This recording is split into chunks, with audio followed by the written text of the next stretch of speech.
Olá, gente, tudo bem? Eu sou o Leonardo Carnot, faço parte do coletivo Formação é Política, vinculada à Associação Paulista de Saúde Pública, a APSP. E nessa série a gente vai discutir um pouco sobre um tema muito importante para a saúde como para a sociedade em geral. Nós estamos lançando essa série de reflexões entre neofascismo e a saúde, tão importante de ser discutido nos períodos que a gente vive atualmente. Bem, a primeira coisa que a gente vai falar nessa primeira série é a diferença fundamental entre fascismo e neofascismo. E o que é que a saúde tem a ver com isso? Bem, a primeira coisa que a gente precisa entender é que fascismo é um evento, uma forma política, um fenômeno social que aconteceu no período entre guerras.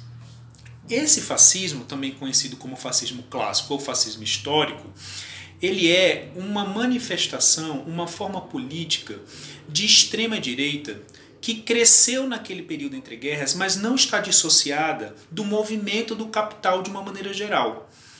Inclusive, vários autores dizem que a definição de fascismo, esse restrito ao entre guerras, está totalmente aliado à lógica do movimento do capital, especialmente ao capital financeiro daquela época. Veja, é muito comum nas pessoas compreenderem o fascismo apenas como o regime fascista, quando na realidade isso se expressa dessa maneira, mas não está restrito a ela. O fascismo, ele precisa de uma mobilização popular do tipo fascistizante, ou fascista propriamente dito, para poder acontecer. E é neste amálgama de eventos em que o fascismo ele floresce enquanto uma política de extrema direita. Qual é a principal diferença entre o fascismo do entre guerras e o fascismo que nós vivemos hoje? Não significa dizer que eles não têm uma continuidade e que eles não têm relação entre si, mas essas diferenças existem. E é daí onde surge a nossa preocupação em usar o termo neo, ou, como sole ser dito por vários autores, neofascismo. O neofascismo de hoje ele é uma consequência do fascismo pós-guerra. Logo quando aconteceu o fim da Segunda Guerra Mundial, no pós-45, os fascistas eles não desapareceram completamente, eles ficaram latentes na sociedade de uma maneira geral.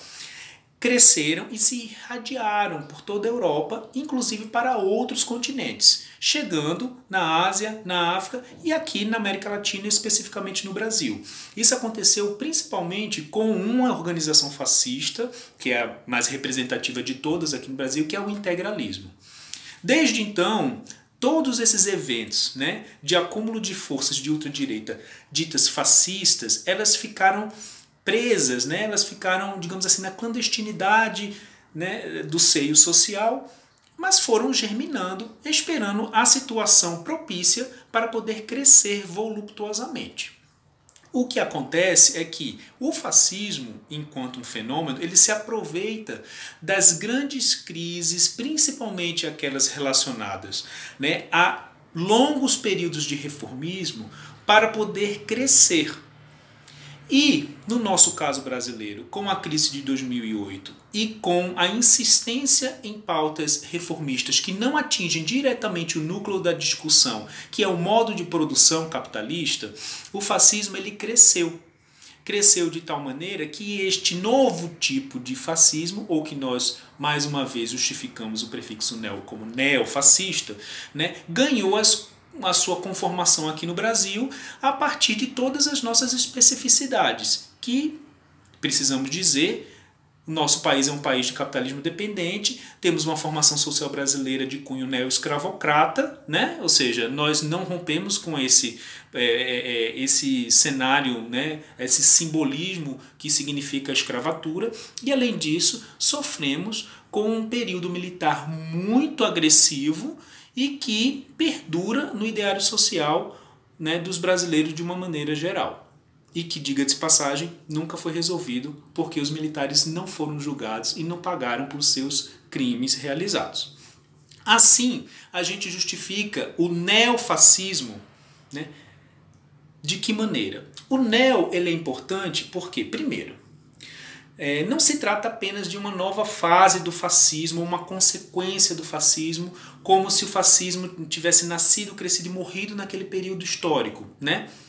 Na realidade, o neo vem justificar justamente isso, porque tem muitos autores que se baseiam na ideia de pós-fascismo, como se o fascismo tivesse, de fato, estado restrito apenas àquele período e qualquer outra forma de manifestação ou dominação política da extrema-direita não poderia ser caracterizada como um fascismo.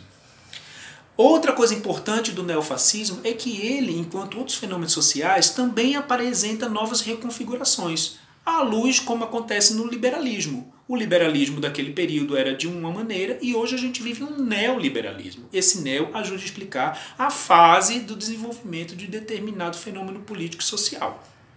Outra coisa importante do prefixo neo é a característica, né, que ele nos ajuda a perceber de que o neofascismo hoje vivido ele não é o epílogo daquela história do fascismo do entreguerras, mas tem características próprias e muito importantes que também fazem a gente repensar o porquê o fascismo pós-guerra, o neofascismo, ele não conseguiu, digamos assim, lograr êxito em alcançar o Estado daquela forma como aconteceu no fascismo no período entre guerras. Outra coisa importante também do neo é que o neofascismo de hoje não pode ser considerado uma nota de rodapé da história ou então apenas uma consequência do fascismo enquanto apenas, né, a sobrevivência de uma forma política na sociedade. Mas ele se institui, se enraiza na sociedade através de valores, ações e principalmente de suas organizações, chamadas de organizações neofascistas. O neofascismo ainda nos ajuda a iluminar a relação estrutural que existe entre o neofascismo de hoje com o neofascismo de antes. Entretanto, a gente consegue compreender no fascismo de hoje, o neofascismo, o uso da religião, né? Coisa que naquela época não era tão clara ou não existia de forma tão específica.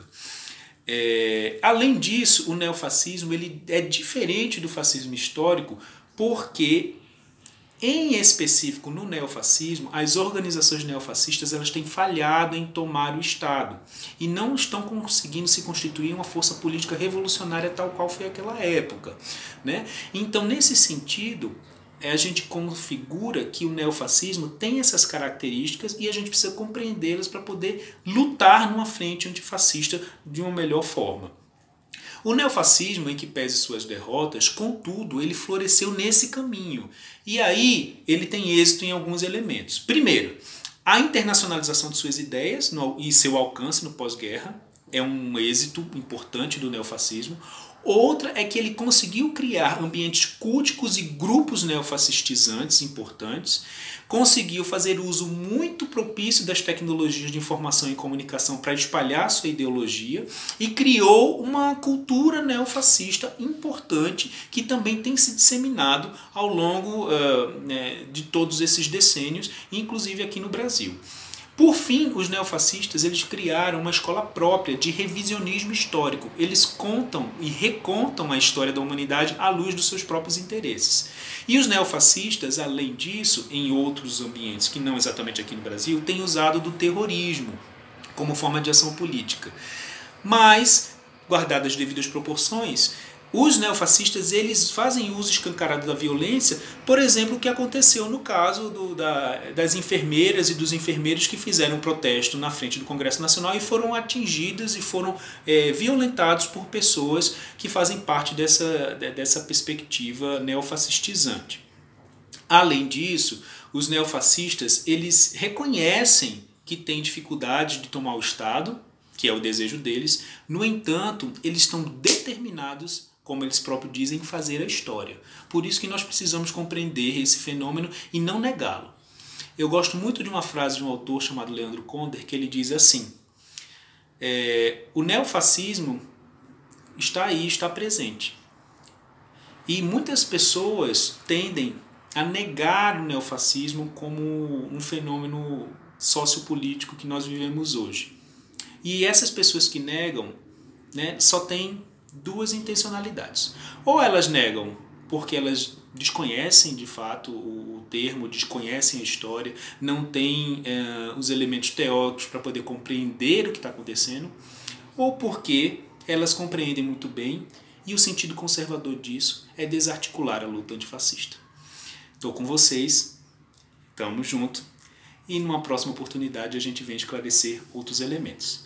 Grande abraço para todos.